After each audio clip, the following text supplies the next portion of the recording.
Qual é a hora certa de apostar em uma nova tecnologia ou tendência? Como saber se você não está apostando cedo demais e assumindo muitos riscos com algo que ainda não está pronto ou que vai ter sido esquecido pelo mercado daqui a 6 meses? Mas ao mesmo tempo não está deixando para muito tarde, abrindo espaço para os seus concorrentes e deixando de inovar. Semana passada, falamos sobre os 3 princípios para a escolha de boas tendências em tecnologia. Hoje vamos falar sobre quando é a hora certa para apostar numa tendência. Mas primeiro, a vinheta.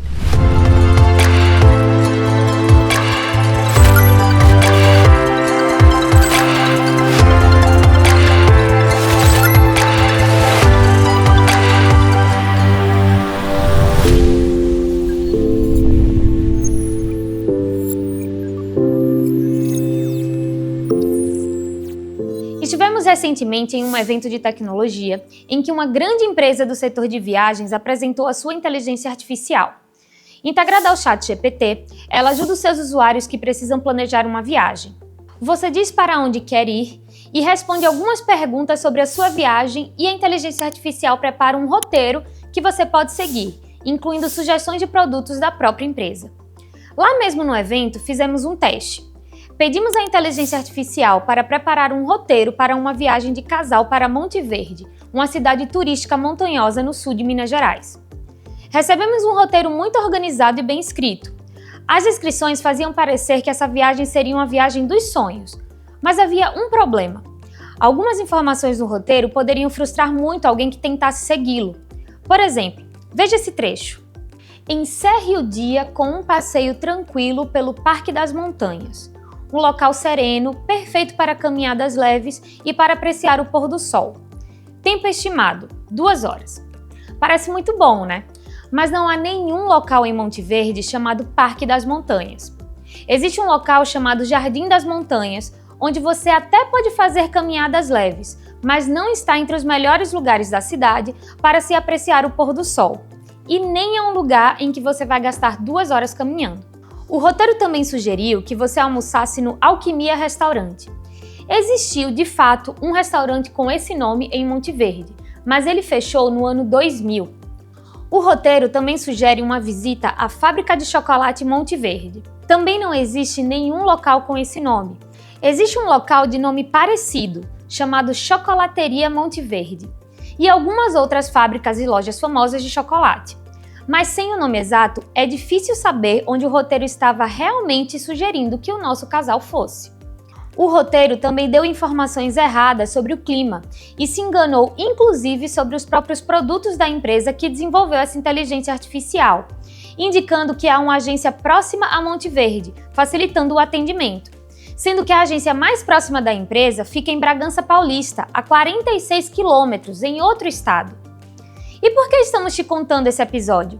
Porque ele tem muito a ver com a estratégia que sugerimos às empresas para saber qual o momento certo para investir em uma determinada tendência tecnológica. Inteligência artificial é uma tendência indiscutível. Inteligência artificial generativa, usada como copiloto, auxiliando o trabalho de seres humanos, também. Nós estamos usando IA generativas assim na Vize, inclusive para escrever código. Mas colocar a IA generativa para responder de maneira não supervisionada ao consumidor é algo para o qual a tecnologia simplesmente ainda não está pronta.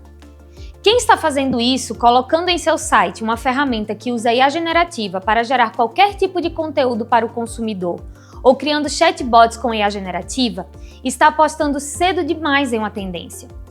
Nós vamos chegar sim a um momento em que inteligências artificiais vão substituir seres humanos no atendimento ao público. Mas no estado atual da tecnologia, isso ainda é muito arriscado. A própria Google, apesar de ter disponibilizado a sua IA para as pessoas, não colocou para responder seus usuários em massa. A Google está tendo problemas com o Gemini, a sua IA generativa, e até suspendeu em fevereiro desse ano a geração de imagens depois de uma série de imagens historicamente absurdas terem virado chacota nas redes sociais. Eu não sei qual o tamanho da sua empresa e qual é o seu orçamento para tecnologia e inovação, mas eu tenho certeza que é menor que o da Google, né? Se a Google não conseguiu que uma IA generativa respondesse às pessoas com precisão, por que você arriscaria colocar o atendimento da sua empresa nas mãos dessa tecnologia no estado atual? Como você vai garantir que a inteligência artificial Não vai fazer promessas aos seus consumidores que a sua empresa não pode cumprir. Se um consumidor perguntar ao seu bot algo como: olha, estou tendo problemas com um produto, vocês podem me enviar um produto e eu posso ficar com esse que está aqui? Ou preciso devolvê-lo? Como você vai garantir que o bot não vai responder: sim, estamos te enviando um novo e você pode ficar com o que está aí, não precisa devolvê-lo? Pode parecer simples a resposta. Vamos ensinar o chatbot que essa não é a nossa política e vamos exigir a devolução do produto defeituoso antes de enviar um novo para o consumidor.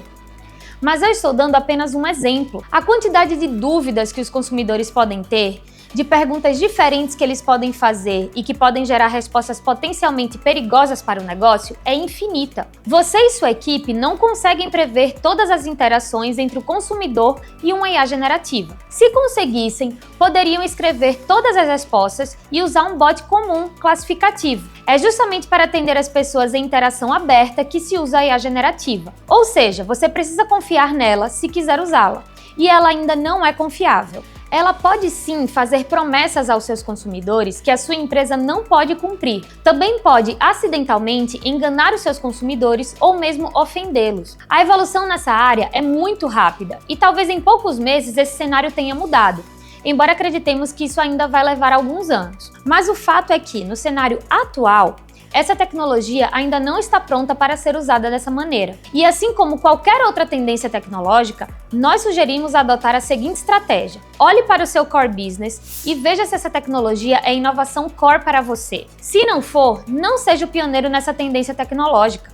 Seja o primeiro em seu mercado, em sua região, mas não pioneiro no mundo. O negócio de empresas como Google, Amazon, Meta, Microsoft, Apple, IBM, NVIDIA e Intel exige que eles lancem tendências e sejam os primeiros a usá-las. Juntas, essas empresas têm um orçamento praticamente infinito para a inovação. Eles têm muita oportunidade para gastar dinheiro com tendências e cometer erros. Se o seu negócio é, por exemplo, fabricar geladeiras, seja o lançador de tendências em geladeiras, não em tecnologia. Exceto, claro, na tecnologia que tem a ver com geladeiras. Seja o primeiro a experimentar, descobrir se está pronto e, quando for o momento adequado, adotar uma nova tecnologia de isolamento, refrigeração, economia de energia ou redução de ruído. Se você, que fabrica geladeiras, não inovar em seu produto, quem vai fazê-lo? O seu concorrente, é claro. Mas quando estamos falando do seu aplicativo, seu site ou seu e-commerce, você não deveria se comparar com empresas como a Apple, a Amazon ou a Microsoft. Você já viu um filme de terror de monstro? Aquele em que um grupo de pessoas entra numa caverna, num navio ou numa floresta e uma criatura misteriosa começa a matá-los um por um? Quando eles estão andando na fila, explorando aquele ambiente tenebroso, a primeira pessoa a morrer é geralmente o último da fila. Depois de 2 ou 3 mortes no final da fila, um espertinho passa à frente do protagonista e resolve puxar a fila, liderando o grupo. Esse é o próximo a morrer. Talvez você possa enxergar isso como uma metáfora. Você não quer estar entre os últimos da fila, mas também não quer ser o primeiro. Brigar com o Google ou a IBM em inovação é uma luta injusta para a sua empresa que fabrica, por exemplo, móveis, alimentos ou presta serviço de consultoria tributária. Muita gente vive atrás das últimas novidades. Nós chamamos a estratégia que usamos aqui na Vise para a adoção de tendências em tecnologia de as penúltimas novidades. Nós buscamos usar pelo menos a 2ª ou 3ª geração comercial de cada novo tipo de produto que aparece. Isso permite que as gigantes de tecnologia gastem o seu dinheiro cometendo erros e melhorando seus produtos. E nos permite entrar em tendências de tecnologia enquanto elas ainda são novidades e podem garantir um bom nível de pioneirismo, ao mesmo tempo em que já foram testadas e seus principais riscos já foram avaliados e mitigados. Pense nisso. Olhe para os lançamentos dos gigantes, criadores de tendências tecnológicas. E quando eles estiverem tentando pela 3ª ou 4ª vez, as chances de as coisas darem certo aumentam muito. Esse é o momento de você entrar. O vídeo de hoje fez sentido para você? O que você achou da estratégia que a gente utiliza aqui? Deixe seu comentário aqui embaixo. Vou ficar muito feliz de ouvir a sua opinião.